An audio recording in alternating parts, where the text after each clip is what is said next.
देखिए सर्व समीका, सर्व समीका का नाम सुने हैं सब लोग? नहीं सुने हो ना? सुने नहीं हो लेकिन सवाल लगाए हो। सवाल बताए हैं अंकों का और बीजीय पदों का। बीजीय पद मतलब हो गया हिंदी में काखा घा और अंग्रेजी में एबीसी, उसको क्या कहते हैं? बीजीय पद कहते हैं। और चर, चर पद जो है वो अंकों का अंक होता है, जैसे 1 2 3 4 5।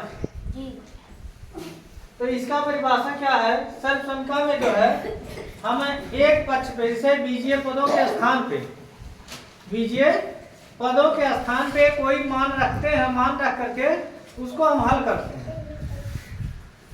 जैसे दो पक्ष होता है, बराबर के दाहिने तरफ, बराबर के बाएं तरफ, इसको हम लोग जो है इस बीजीय पदों के स्थान पे कोई मान रख करके उसको हम हल करते हैं, प्रूव करते हैं, सत्य करते हैं कि सत्य है कि नहीं सत्य है, कि इसका मान कितना होगा, उस बीजीय पद का मान कितना होगा। तो सर्वसंख्या किसे कहते हैं? ऐसा बीजीय पद, ऐसा बीजीय संबंध जो चर के प्रत्येक मान के लिए सत्य होता है। ऐसा बीजीय पद जो चर के प्रत्येक मान के लिए सत्य होता है। मतलब ऐसा बीजीय पद जैसे एबीसीडी कोई है, उसके स्थान पे कोई चर अंक उस पे रख करके जब उसको प्रूव करते हैं तो वो सत्य होता है। उसे वो क्या कहलाता है? सर्वसंख्या कहलाता है। ठीक है ना? ऐसा बीजीय पद जो चर के प्रत्येक मान के लिए सत्य होता है, सर्वसंख्या कहलाता है।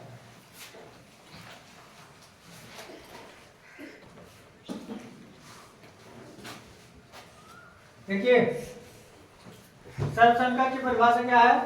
ऐसा बीजीय संबंध जो चर के प्रत्येक मान के लिए सत्य होता है, सर्वसंख्या कहलाता है। इसका हम एक द्विघातीय सर्वसंख्या हम बता रहे हैं। इस तरीके से सवाल जैसे ये प्लस ऊपर लगा है, क्या हो गया? घात हो गया। कितना घात है? दो घात। अभी गणित में सब लोग पढ़े हैं वर्ग निकालने के लिए। वर्ग निकाला जाता है ना? जिस अंक के ऊपर 2 का घात है वो वर्ग है, मतलब उस संख्या का उसी संख्या में गुणा, उस संख्या का उसी संख्या में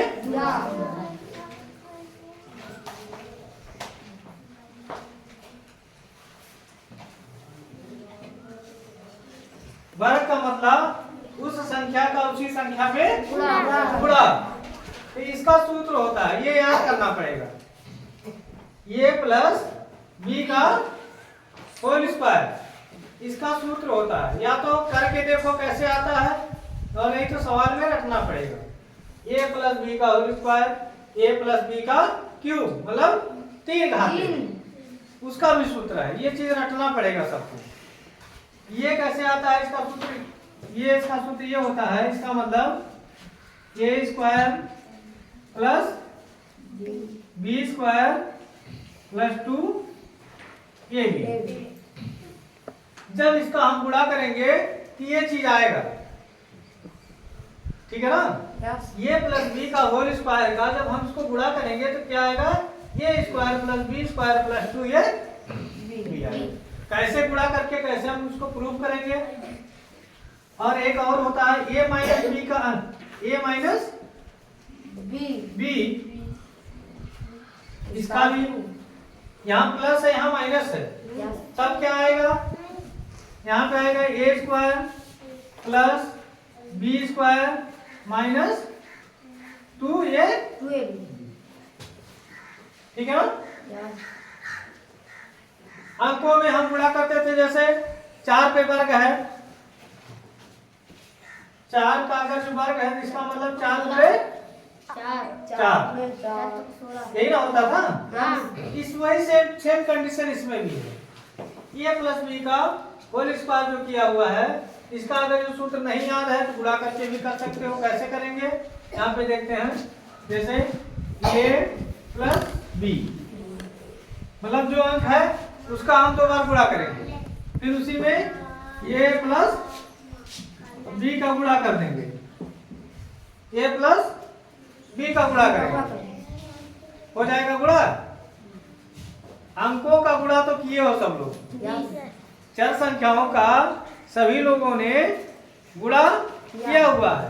अब ये है बीजीय पद, ठीक है ना। अब बीजीय पदों का गुणा कैसे करेंगे, देखिए पहले एक अंक उठाएंगे, एक अंक से गुणा करेंगे इन दोनों में। जैसे ए का गुणा हम ए में किए, ए का गुणा करेंगे तो ए में मिलेगा अंक, अगर जो होता तो मिल जाता। जैसे 2 है तो 2 का गुणा 2 में 4 बन गया, 2 का गुणा 3 में 6 बन गया, ये कन्वर्ट हो जाता है ना। इसमें क्या करते हैं, जैसे ए का गुणा करेंगे जिसमें घात में बनेगा, ए का गुणा करेंगे तो ए पे हो जाएगा 2, मतलब ए गुणे ए गुणे ए को हम क्या लिख सकते हैं, ए पे घाते 2 हो गया। ए का गुणा ए में करेंगे तो ए पे घाते 2 हो गया। फिर यहाँ देखिए, यहाँ जिसके आगे कोई चिन्ह ना हो उसको प्लस मानते हैं। ये प्लस यहाँ पे है, प्लस यहाँ पे है, तो हम यहाँ प्लस का ही चिन्ह लगाएंगे। ए का गुणा बी में करेंगे, ये मिलेगा नहीं। एक बार पढ़ाए थे हम सजातीय और विजातीय पद, ठीक है ना। एक जाति को दूसरे जाति में नहीं मिलाया जा सकता है, मिला सकते हैं। सबका जात अलग अलग बटा हुआ है, ठीक है ना।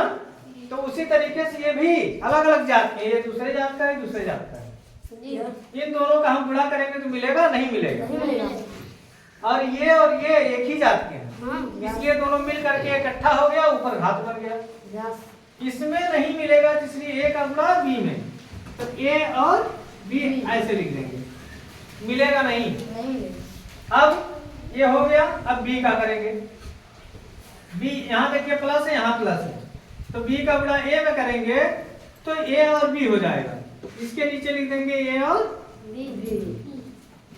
अब बी का गुणा बी में करेंगे, plus plus minus plus plus है तो प्लस ही रहेगा।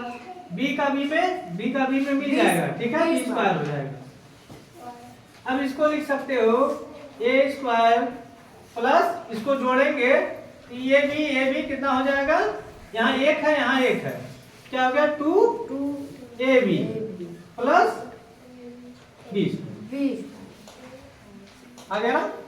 यही चीज यहाँ पे लिखा हुआ है, इसको हम इधर उधर कर सकते हैं, कोई दिक्कत नहीं है। A square plus B square plus 2a, यही चीज यहाँ लिखा हुआ, A square plus B square plus 2a, ठीक।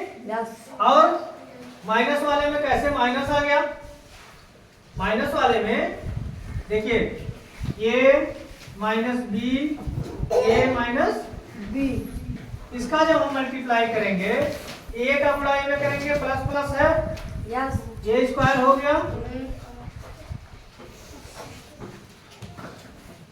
और यहाँ देखिए, यहाँ प्लस है, यहाँ माइनस है, तो प्लस माइनस का गुणा क्या होता है, प्लस माइनस का गुणा ऋण ही होगा। माइनस ए और बी, अब यहाँ माइनस है, यहाँ प्लस है, ये भी माइनस ए बी हो गया। और माइनस और माइनस का गुणा, बी का गुणा बी में करेंगे, ऋण बी का गुणा ऋण बी में, तो minus minus plus B square. अब ये हो गया ए स्क्वायर, माइनस माइनस क्या हो जाता है, जुड़ जाता है, लेकिन चिन्ह वही रहेगा, चिन्ह वही रहेगा, ऋण हो गया, यहाँ हो गया 2ab प्लस बी स्क्वायर, ठीक है। यही चीज आ गया, A square plus B square minus 2ab, ये द्विघातीय है, ये 2 घातीय है। इसके आगे पढ़ेंगे 3 घात, इसमें a प्लस बी पे घाते 3, उसका कैसे करेंगे। अब जैसे मान लीजिए a प्लस बी का गुणा किए, इतना आ गया, इसी में फिर ये जब 3 घाते रहेगा तो ये प्लस बी का फिर गुणा करेंगे, ठीक है ना। 3 जब घाते हो जाएगा तो ये 3 घाते मतलब यही तो हो गया, 4 पे मान लो 3 हो गया तो 4 गुणे 4 3 बार करेंगे। उसी तरीके से इसमें अगर 3 घाते रहेगा तो पहले 2 का करेंगे ये, फिर जितना आएगा उसमें फिर ये बी का कर देंगे तो 3 बार हो जाएगा गुणा। तो वो जो निकलने पे आएगा उसका फ्रूट अलग है, ठीक। चलिए इसको करते हैं।